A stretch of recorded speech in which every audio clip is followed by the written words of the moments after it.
बच्चों 64 डेज का ये वीडियो है। 64 डेज का जब मैं बोलता हूं, जो नए व्यूअर हैं उनके लिए बता दूं, ये काउंटडाउन सीरीज में 68 डेज स्टार्ट किया हूं और कुछ टिप्स डिस्कस करता हूं नेट से रिलेटेड। आज जो टिप्स है वो bad time management, poor time management, डर लगना, इन सब पे मेरा टॉपिक है। और ये टॉपिक मेरा थोड़े है, तो आपका टॉपिक है।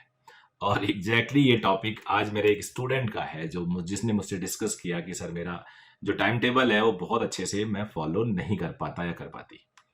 तो अब इससे टेंशन बढ़ता है, तो इसीलिए मैंने आज थंबनेल का हेडिंग दे दिया, bad time table tension, question mark लगा दिया। तो यार एक बात बताओ, दुनिया में कोई ऐसा परफेक्ट बंदा है जो अपना टाइम टेबल 100% फॉलो करे?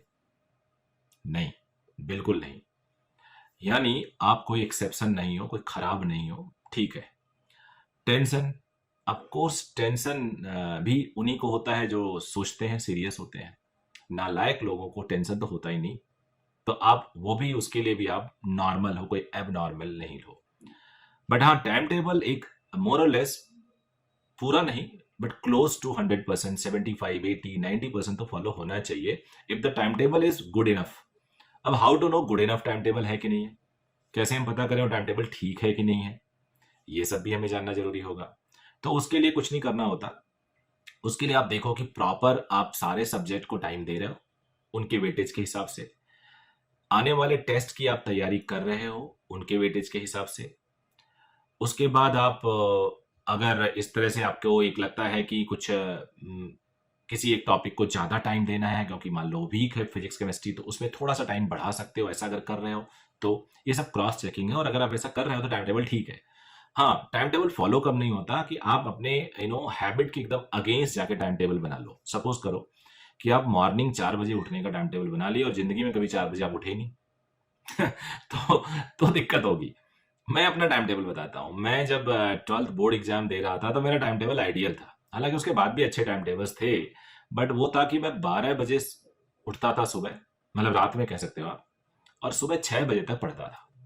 और आखिरी के सर्दियों के टाइम में रिगरसली इसको फॉलो किया, and it was the best time table of my life.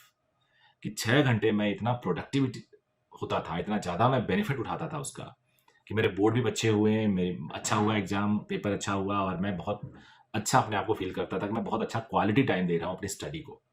तो सेम आप कर सकते हो, क्वालिटी टाइम अगर स्टडी को आपको देना है, आपको ऐसा लगता है कि आप पूरी क्वालिटी टाइम अभी नहीं दे पा रहे हो, तो टाइम टेबल अगर आप एकदम ऑड बना लिए हो, जिंदगी में कभी नहीं उठे हो, तो बहुत ज़्यादा हाई मोटिवेशन की जरूरत होगी।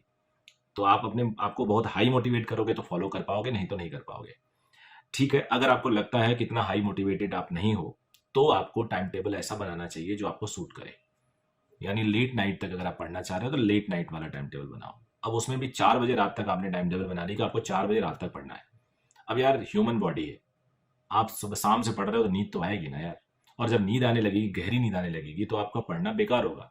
आप बैठे तो रहोगे, आपकी घड़ी काउंट करेगी समय, आपको लगेगा आप स्टडी आवर्स दे रहे हो, बट एक्चुअल में आप स्टडी आवर्स नहीं दे रहे हो। तो वहां पे भी आपका टाइम टेबल ठीक से मैनेज नहीं है। अब आ जाते हैं कि आपके जो मार्क्स नहीं आ रहे हैं, टेंशन बढ़ रही है, उसका क्या इलाज है? टेंशन हमेशा एक ह्यूमन के पास होता है, इंसान के पास होता है।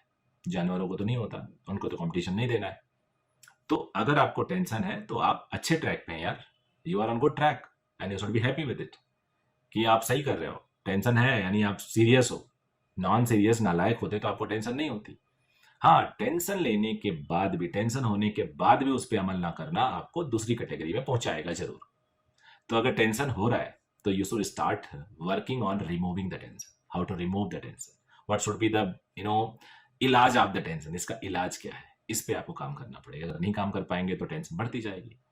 अब आ जाते हैं कि ये जो लोग बातें करते हैं, मीठी मीठी बातें करते हैं, बच्चों के लिए मोटिवेशनल बातें बोलते हैं चैनल्स पे, और कुछ जो मनोवैज्ञानिक लोग होते हैं, साइकेट्री लोग होते हैं, जो कहते हैं कि यार कुछ नया ना पढ़ो, ये करो वो करो, सिलेक्शन आपका होगा, पॉजिटिव थॉट रखो। वो ठीक है, एकदम पॉजिटिव थॉट भी कई कई बार आपको नेगेटिव कर देता है। आपको डर होना चाहिए, आपको ये भी पता होना चाहिए कि अगर इतने मार्क्स नहीं आएंगे तो सिलेक्शन होना मुश्किल है। आपको ये भी पता होना चाहिए कि आपको इतने ही 64 डेज में ही आपको सिलेक्शन लेना है। तो अब अगर 64 डेज बचे हैं और आपके पास सिलेक्शन लेना है तो आपको सिलेबस भी तो कंप्लीट करना पड़ेगा। ऐसे तो है नहीं आप सो गए, आपके दिमाग में सिलेबस आना शुरू हो गया, सिलेबस आना शुरू हो गया, ऐसा नहीं होता। यानी सिलेबस लेना आपको, सिलेबस को पढ़ना आपको पड़ेगा ही, कंप्लीट करना पड़ेगा, और उसके क्वेश्चंस को जो सॉल्व करने पड़ेंगे, फॉर्मूला याद करना पड़ेगा, घूम फिरा के क्वेश्चन पूछ दे उसको भी सॉल्व करना पड़ेगा। तो ये सब आपको करना पड़ेगा to get the best result out of it. तो उम्मीद है कि मेरे छोटे छोटे एफर्ट से आपको फायदा होगा। तो कुछ चैलेंजेस हैं जिनके लिए मैं पर्सनली उतना टाइम नहीं दे पाता हूँ, लेकिन हाँ टीम है, उनको लगा दूंगा जरूर टाइम, आपको आपके डाउट क्लियर मिलेंगे। सो बस चैनल को सपोर्ट करने के लिए, इतनी देर तक देखने के लिए, समय देने के लिए, आखिरी तक इस शब्द को सुनने के लिए आपका बहुत बहुत धन्यवाद। Thank you very much.